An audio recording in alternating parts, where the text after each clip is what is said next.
আসলে ভাই দেশের পরিস্থিতি অনুযায়ী বোঝা যাচ্ছে না কারণ কি জন্য নেই। কারণ আমরা এই ভোগান্তির কারণ হতে পারে যে প্রাকৃতিক সম্পদ কম, অথবা দেশের পরিস্থিতি কোনো অংশে কোনো সমস্যা হচ্ছে কিনা, বা বিদ্যুৎ আমাদের যা কর্মীগণ আছেন তারা কি সচেতন না অসচেতন সেটাও বোঝা যাচ্ছে না।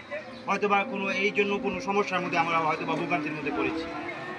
এছাড়া আর কি বলবো, কারণ এই পরিস্থিতি সম্বন্ধে তো আমাদের কোনো শক্তি বা আর হাত এই যে নেই। দেখা যাচ্ছে এখানে হালকা কিছু ইট মিট আনছে, ওড়িতে কি করবে ওরা?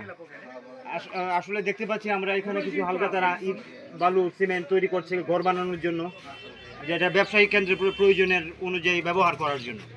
আসলে পরবর্তীতে সময় এটা কী বা তারা কী জন্য হয় এটাও আমরা দেখতে পাচ্ছি। কলসি খাদে কলসিতে কি করবে? সেটা আসলে খাতে এই জন্যই যে আমার মামা সকালে উঠে পানি আনবেন, পানির প্রয়োজন আছে, ঠিক। এবং পানির প্রয়োজন যেহেতু